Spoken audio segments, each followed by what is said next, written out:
Waalaikumsalam warahmatullahi wabarakatuh. Selamat siang teman-teman. Selamat siang. Kita kali ini akan melakukan konseling kelompok ya. Saya ucapkan terima kasih kepada teman-teman semua yang pada kesempatan kali ini dapat melakukan kegiatan konseling kelompok. Ya. Sebelum melakukan konseling kelompok, ya, mari kita berdoa terlebih dahulu. Doa dimulai.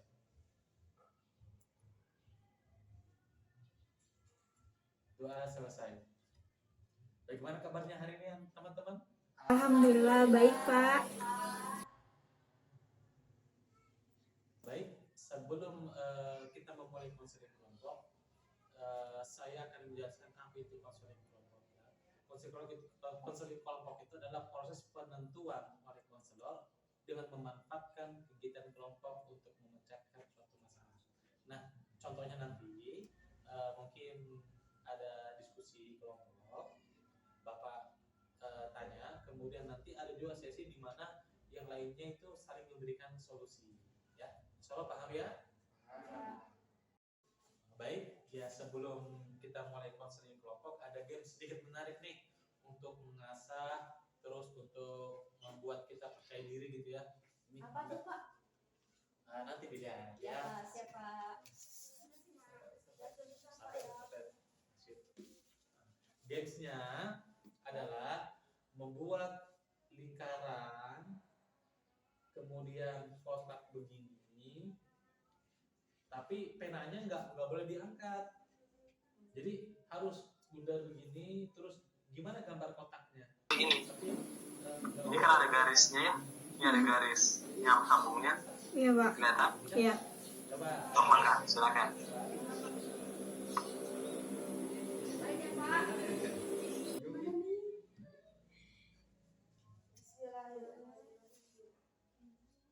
Sok digambar. Nyerah? Belum Pak, belum Pak. Nyobain.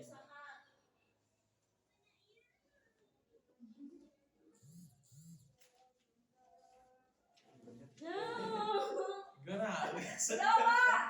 Kok gini ya Pak? Salah. Oh, yang berinya harus setengah Pak. Iya, betul setengah. Salah, ini ada coretannya nih dan keangkat pokoknya tadi. Salah. Gimana Mana ya? ya, ini masih bulat ini. Nyerah. Nyerah Pak. Oke, baik. Caranya gini ya. Ini bundar, pulpennya nggak diangkat, kertasnya ditimpa begini. Ketika menyentuh, Bisa Pak, ya. Bisa. Yeay. Oke, sudah senang kan semua? Nah, saya coba ya Pak. Oke, sip. Coba dulu. Coba. Tadi kan bulat dulu ya Pak. Ya, bulat dulu. Bulat. Gitu, lipat. Yang kepikiran Pak. Out of the box.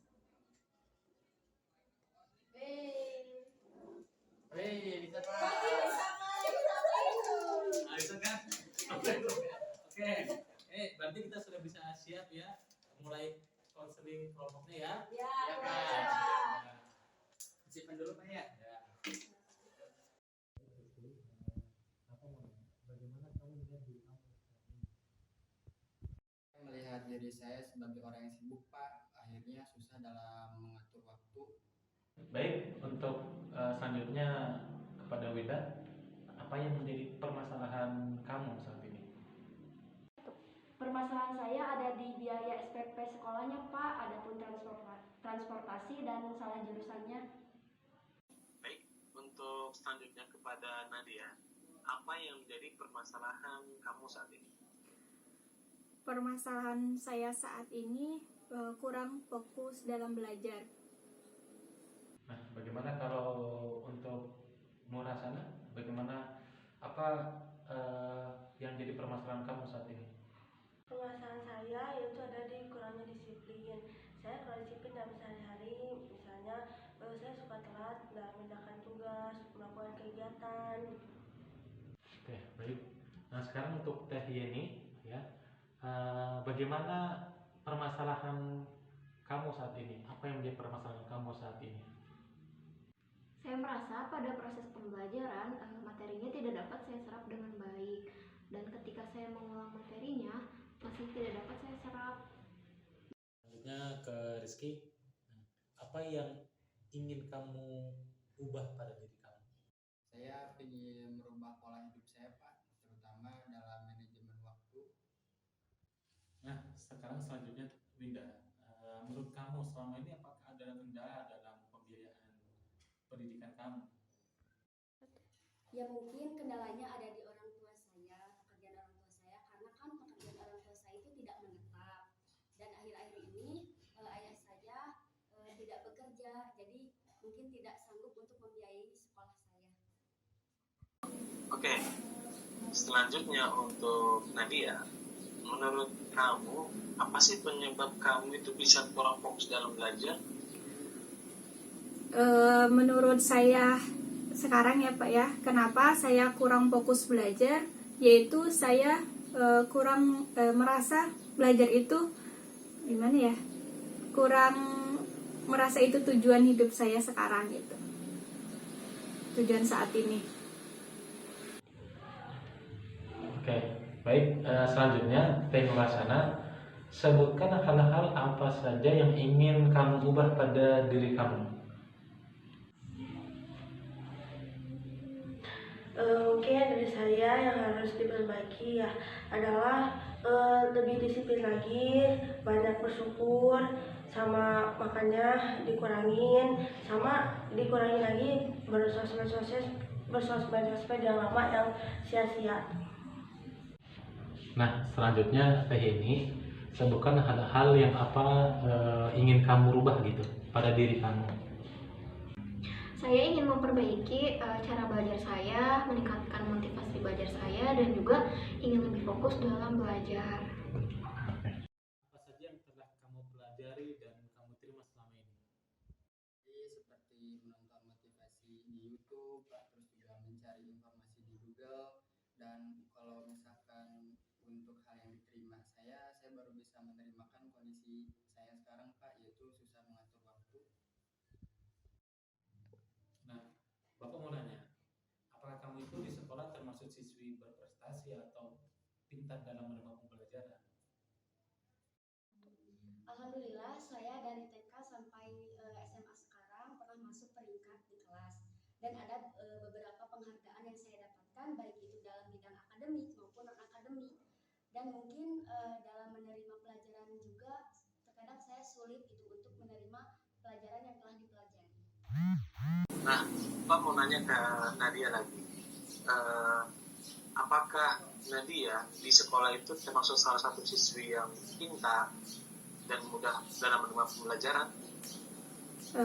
Iya, alhamdulillah saya selama sekolah menempuh pendidikan, saya salah satu siswa berprestasi dan juga mendapatkan penghargaan di akademik maupun non akademik. Baik, sekarang apakah ada hal yang menghalangi kamu dalam melakukan sebuah perubahan tersebut? Yang menghalangi saya untuk perubahan tersebut yaitu dari diri saya itu kurang bersinergi, dan saya harus mempunyai pembimbing gitu agar saya itu terarah, tidak asal-asalan. Nah, sekarang Teh ini, apakah ada yang menghalangi kamu untuk melakukan perubahan tersebut? Saya merasa dengan pembelajaran secara online ini menjadikan saya mudah terdistraksi dengan hal-hal di sekitar saya, dan juga kadang saya merasa mudah jenuh karena tidak dapat berinteraksi secara langsung dengan guru maupun teman-teman saya. Nah, sekarang apa yang menjadi penyebab kurangnya kamu memanage waktu kamu? Apakah ada persoalan di rumah, di lingkungan masyarakat, atau di sekolah? Salah satunya persoalan di lingkungan saya, jadi akhirnya saya sulit memanajemen waktu Pak, dan salah satu contohnya itu kayak ada saya ikut organisasi, dan biasanya itu kan suka ada kegiatan atau rapat mendadak. Nah ini teh jadi saya bingung harus mengatur waktunya kayak gimana, karena itu sama-sama penting gitu Pak. Kamu kan itu anak yang pintar ya, kenapa tidak coba mendaftar beasiswa?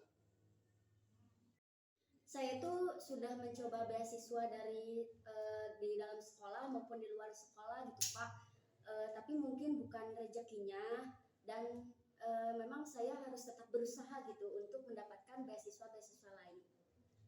Kembali lagi ke Nadia. Kamu kan jadi anak yang pintar. Kenapa sekarang kelihatannya tidak suka belajar? Mungkin yang saya rasakan saat ini ya Pak ya, kenapa saya kurang suka belajar gitu bisa dibilang, karena menurut saya belajar untuk saat ini tuh terasa buang-buang waktu saya saja. Tetapi beda lagi ya kalau pendapat orang lain dan teman-teman di sini gitu. Saya sekarang kayak merasa bosan akan teori gitu, dan saya kayak pengennya tuh sekarang tuh praktek gitu. Tanpa adanya teori saya pengen langsung kerja tanpa harus adanya belajar gitu. Terus kayak merasa kalau nanti belajar pasti mendapatkan ijazah, dan ijazah itu paling cuman kayak kertas-kertas biasa gitu menurut pemikiran saya sekarang. Tapi sebenarnya itu tidak dibenarkan ya gitu. Seperti itu Pak.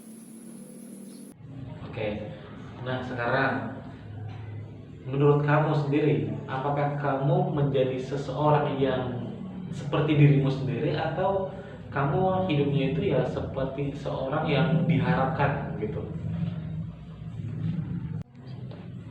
Menurut saya itu adalah seperti diri sendiri, karena dimana seperti diri sendiri ini percaya diri saya ini muncul, dan semangat dari dalam diri pun muncul, dan yang akan seharusnya dicapai itu terlaksana.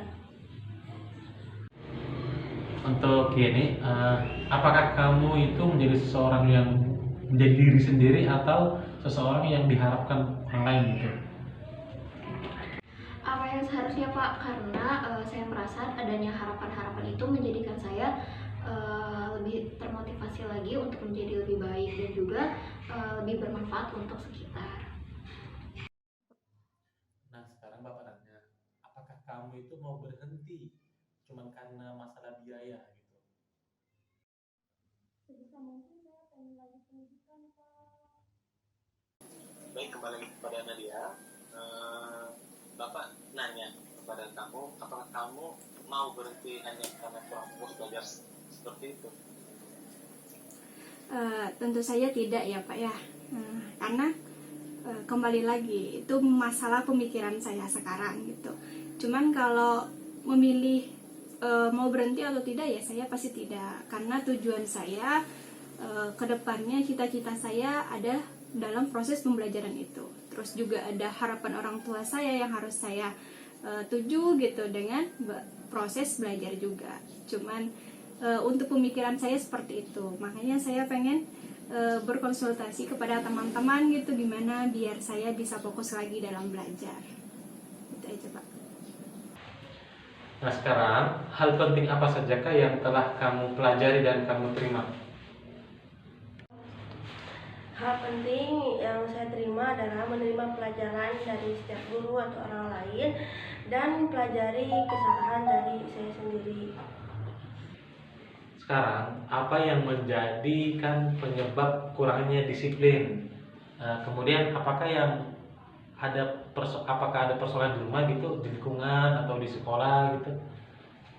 Di mana di sini saya kurang istiqomah dalam menjalankannya dan kurang memanfaatkan waktu dengan sebaik-baiknya, maupun itu di rumah, di lingkungan, atau di tempat lainnya.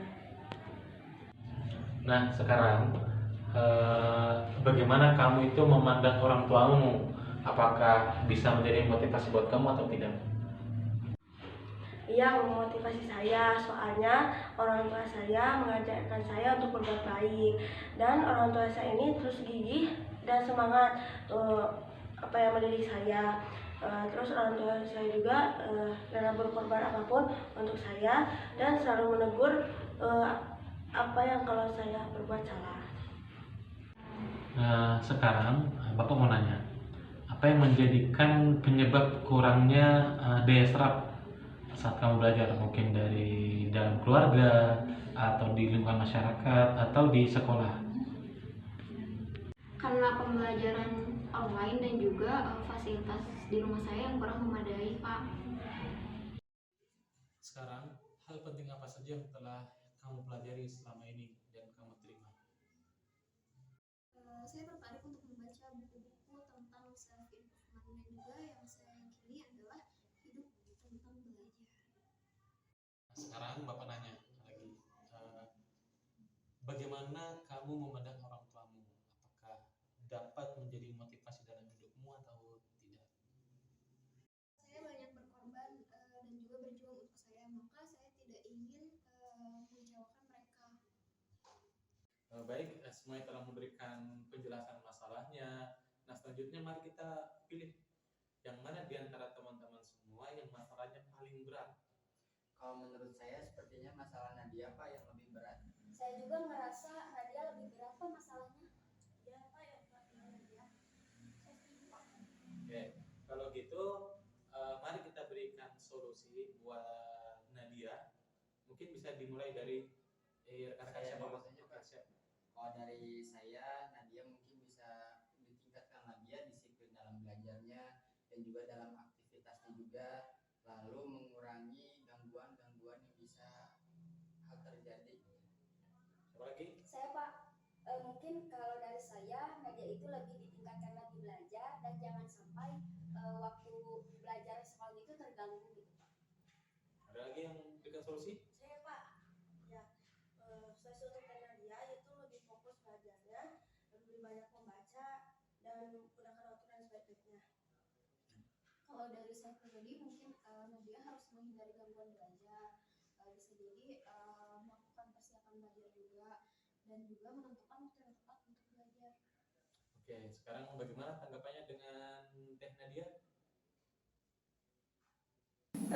Terima kasih sebelumnya kepada Bapak dan teman-teman sudah mengkasih saya solusi gitu. Saya akan mencoba dan berusaha lebih maksimal lagi dalam belajar gitu. Terima kasih atas sarannya. Nah, sekarang bagaimana kesan-kesan kalian setelah mengikuti konseling kelompok ini? Enggak, siapa yang mau berikan kesan terlebih dahulu? Saya aja Pak. Enggak. Menurut saya kesan-kesannya jadi lebih terbuka, jadi kayak lebih ringan, lebih bahagia, jadi membantu kayak ngurangin. Kalau dari saya pribadi sih saya merasa lebih lega dan juga saya bisa tahu keadaan kondisi teman-teman saya sendiri. Tidak. Kalau saya mungkin kalau dari saya ya senang bahagia gitu ya bisa mendengarkan permasalahan-permasalahan dari teman-teman saya dan saya juga bisa sedikit memberikan solusi gitu kepada teman-teman saya sendiri. Kalau dari saya seru ya karena kan ini kumpul sama teman-teman terus juga bisa sharing jadi tahu permasalahan teman-teman itu seperti apa gitu Pak. Oke, baik. Insya Allah semua baik kesannya ya. Sekarang ya, alhamdulillah teman-teman kita sudah melaksanakan konseling kelompok. Ya mudah-mudahan persoalan yang sudah disampaikan tadi dapat terselesaikan, terbantukan dengan adanya konseling ini. Terima kasih buat teman-teman semua. Insya Allah Bapak tutup dengan ucapan wassalamualaikum warahmatullahi wabarakatuh. Waalaikumsalam. Waalaikumsalam warahmatullahi wabarakatuh.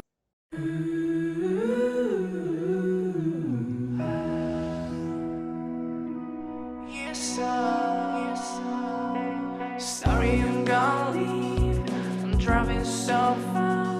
Tell me, why you coming to me and say you want me again? Never wanna lose me, 'cause I'll be missing you. Together.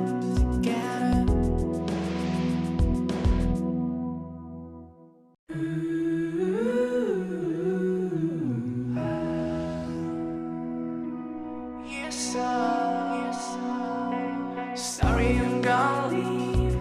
I'm driving so far.